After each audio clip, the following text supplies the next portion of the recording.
सुरैया के दिल में फ़कीर बाबा के लिए इंतकाम की आग बढ़ती ही जा रही थी।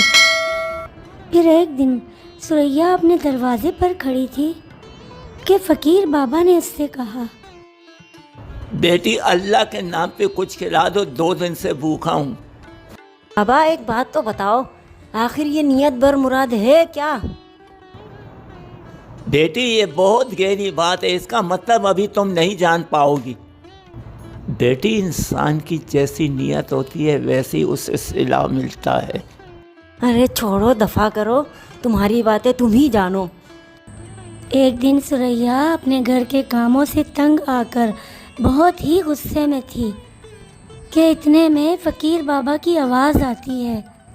सुरैया सोचती है कि आज इस बाबा को तो मैं ख़त्म करके ही रहूँगी।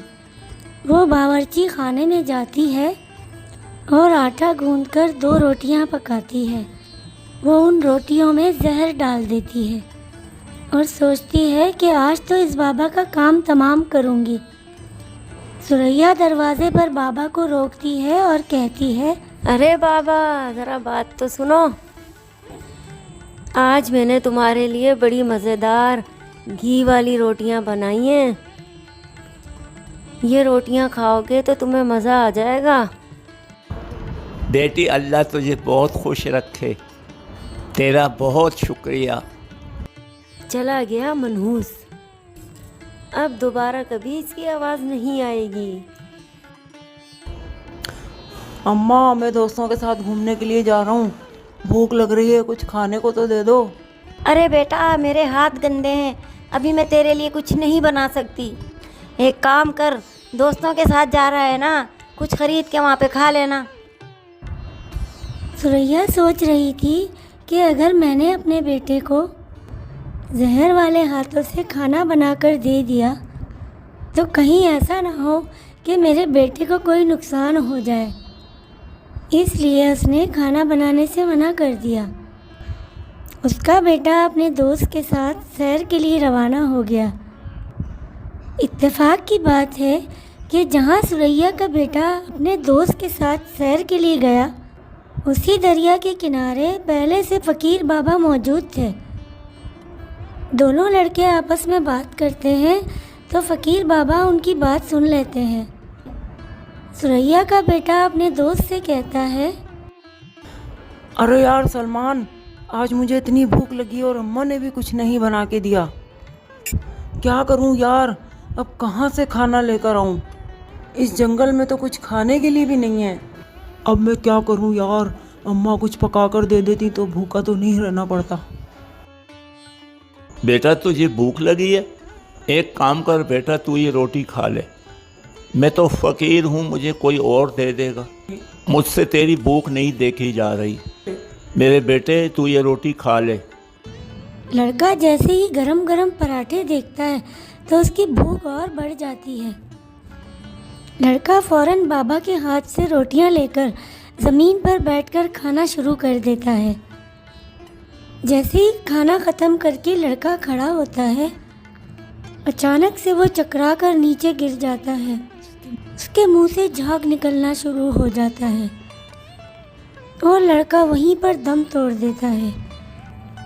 बाबा और लड़के का दोस्त दोनों मिलकर उसे घर पहुंचा देते हैं।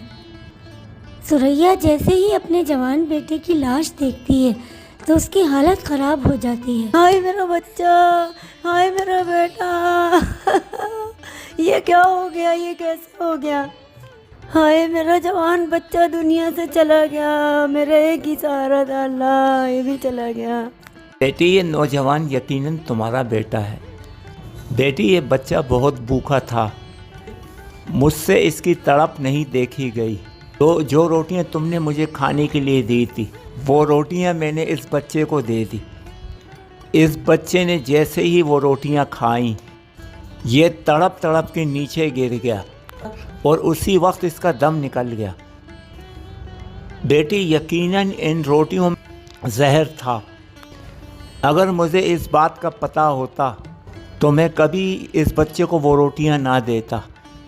बाबा मुझे माफ़ कर दो, मैंने हमेशा तुमसे नफ़रत की, बिला वजह तुमसे ज़िद की। मैंने ही तुम्हारे लिए रोटियों में जहर डाला था। मुझे नहीं पता था कि यही रोटी मेरा बेटा ही खा लेगा। बेटी, अक्सर तुम मुझसे एक सवाल किया करती थी कि नियत बर मुराद का मतलब क्या होता है। बेटी, यकीनन तुम्हें आज इस सवाल का जवाब मिल गया होगा। नियत बर मुराद का मतलब होता है जैसी नियत वैसी मुराद। तुम्हारी ये नियत थी कि मैं ये रोटी खाकर मर जाऊं, मगर ये रोटी मेरे नसीब की नहीं थी।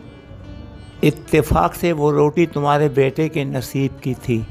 तुम्हारी ये नियत थी कि मैं मर जाऊं, लेकिन अफसोस कि तुम्हारा बच्चा इस दुनिया से चला गया। बेटी, मुझे बहुत दुख है इस बात का।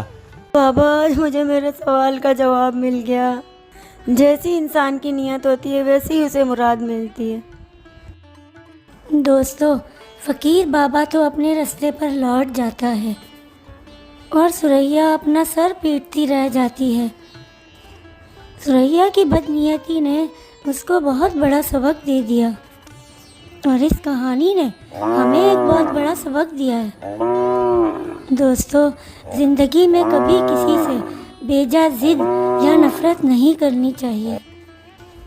बाज़ दफ़ा जो आग हम दूसरों के लिए लगाते हैं उसी आग में हम खुद ही जल जाते हैं, और बाज़ दफ़ा जो गड्ढे हम दूसरों के लिए खोदते हैं उसमें हम खुद ही गिर जाते हैं।